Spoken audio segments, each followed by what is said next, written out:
자, 7번째 문필 선지자 마지막입니다. 남북조 시대에 740년부터 680년, 60년 최고의 장기간 사역을 한 사람입니다. 자, 왕이 사역을 오래 한 것은 되게 바람직하지 않게 느껴지잖아요. 그렇죠? 근데 선지자가 오랫동안 사역한 것은 어떻게 돼요? 우리는 좋게 느껴지죠. 왜 그럴까요? 선지자 특징이 뭐예요?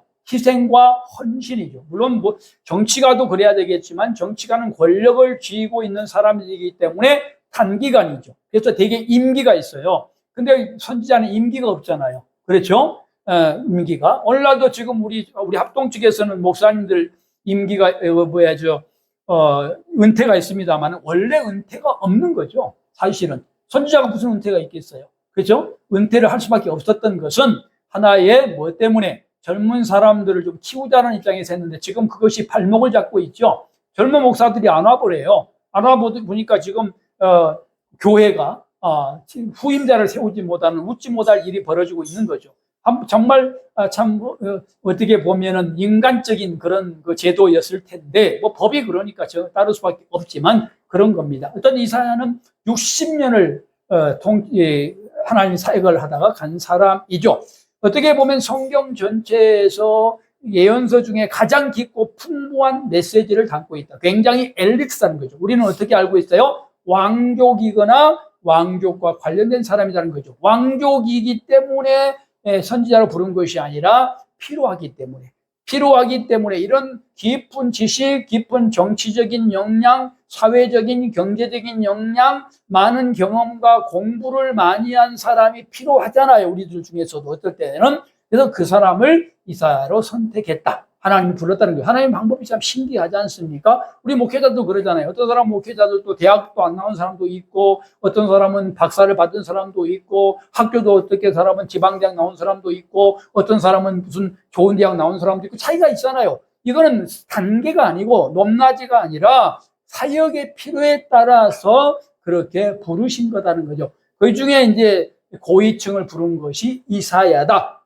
이렇게 보면 될 것입니다. 자, 이사야는 주전 740년부터 680년 10대 우시야, 11대 요담, 12대 아스, 13대 히스기야 공동통치 시대에 부르심을 받았어요. 공동통치 시대는 뭐라고 그랬죠? 우리가 배웠잖아요. 매우 어려운 시기에 부르심을 받아서 사역했다. 그러니까 이 어려움을 극복할 만한 능력을 가진 사람을 어떻게 해야 되겠어요? 불러야 되겠죠. 그래서 왕궁에 있는 그런 사람, 정치, 종교적으로 굉장히 능력 있는 사람을 불렀다. 이렇게 보면 될 것 같습니다. 자, 또 이사야의 소명 장면이 신기하죠. 뭐라고 되어 있어요? 서랍들이 와서 거룩하다 외치는 가운데 그때 자신이 죄인임을 깨닫죠. 그러면서 하나님이 일할 자를 부를 때 내가 여기 있나이다고 말합니다. 이 말이 무슨 말이에요? 원래는 이 사람이 목사 될 사람이 아니잖아요. 왕족인데 왜 목사 되겠어요? 왕족이라고 하는 것은 그 당시만 해도 권력이 있는 것이고 그게 매력이 있잖아요. 목사는 매력이 없어요. 돈이 있습니까? 권위가 있습니까?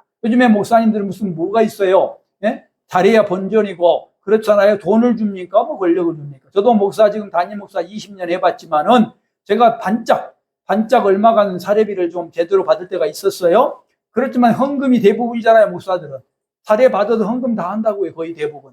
돈이 없어요. 목사라고 어디 가서 보면 누가 알아주기나 해요? 우리 성도들을 알아주지. 저는 목회하면서 그래요. 성도들에게 당신들이 나를 알아주지 않으면 누가 나를 알아주겠냐. 나를 존중해줘라. 그래야 내가 힘 얻어서 일하지. 내 팬이 당신들밖에 없지 않냐. 다른 교인들도 안 알아줘요. 참 묻지 못할 일이죠. 같은 목사인데 자기 교회 목사님만 인정해주고 다른 교회 목사님 인정 안 해줘. 밥도 잘 안 사줘요. 다른 교회 목사님은. 이게 우리의 병폐잖아요. 말이 안 돼요. 내가 유학했을 때, 석사과정에 유학했을 때 내가 감동받은 게 하나 있어요. 2가지 감동받은 사건인데 제가 영어가 잘 안 됐어요. 처음에 석사과정 때. 우리 아이들이 아파요. 그러니까 어떻게 해요? 정말 힘들었어요. 그래서 병원을 찾아서 갔는데 그분이 누구였냐? 순복음교회의 우리 같은 장로님이셨어요. 그분이 어떻게 왔냐 그래서 공부하러 왔습니다. 그랬더니 목사입니다. 파스터입니다. 그랬더니 그때부터 내가 나올 때까지 돈 한 푼도 안 받고 치료해 주셨어요. 그러면 그래서 이름이 좀 하만이야, 하만. 왜 하만인지 모르겠는데 그래가지고 내가 지금도 감동받고 있어요. 자기 교회 아니야. 근데 나를 그렇게 목사라고. 그때 당연히 나이도 어렸는데 그렇게 존중을 해주는 거예요. 다 우리 식구는 공짜. 돈 내지 말라는 거예요. 그래서 돈 한 푼도 안 내고 병원을 다녔습니다. 그리고 다른 병이 뭐 아프지 별로 안 했지만 옆에 병원 가면 전화해줘요. 이 목사 아들이니까 다 공짜로 해줘라. 그래서 다 공짜로 했어요. 그 병원 전체도 공짜로 다 했었습니다. 그런 일이 있었고요. 두 번째 감동받은 게 뭐냐면 목사라고 골프장에서 공짜로 해준 거예요. 골프장 공짜. 저는 골프장은 골프를 못 쳤어요. 바빠서. 근데 목사라는 이름을 가지고 오면 골프장이 다 공짜예요. 필드인데. 그래서 제가 지금도 좀 골프 배울 걸 그래 생각이 아쉬울 때가 있는데 그랬습니다. 참 그게 얼마나 고마워요. 정말로 고맙고 눈물 나잖아요. 우리가 돈도 없고 권력도 없는 목사지만 나를 존중해 준다는 게 얼마나 힘이 됩니까? 그런 어떻든 간에 권력 있는 사람이 많이 배운 사람이 왜 목사를 하겠습니까? 하나님의 소명이 있기 때문에 한 거잖아요. 이 사람이 그런 사람이라는 거죠. 사역이 뭐예요? 뭐 때문에 이런 사람을 불렀겠어요? 이때가 지금 이스라엘이 멸망하기 직전이잖아요. 유다가. 그래서 뭐가 있어요? 멸망의 직전의 사람은 다 불의와 부패가 있어요. 사람도 그렇고 가정도 그렇고 직장도 그렇고 교회도 그래요. 망하려면 전부 다 불의와 부패로 갑니다. 이때 하나님께서 절대로 불의 부패를 하지 말라고 하는 걸 말하기 위해서 능력 있는 이사야를 불렀다라는 것입니다. 특별히 강대국을 의존하는 외교, 아스 왕이 아수를 의지해서 견디지 못합니다. 거기에 강대국을 의지한 게 나쁘지 않다고요. 다른 나라와 외교하는 것이 정치의 핵심이잖아요. 근데 왜 지금 비판을 하고 있는 거예요? 여기에 그들과 의지하면서 아수의 신을 들어온다고요.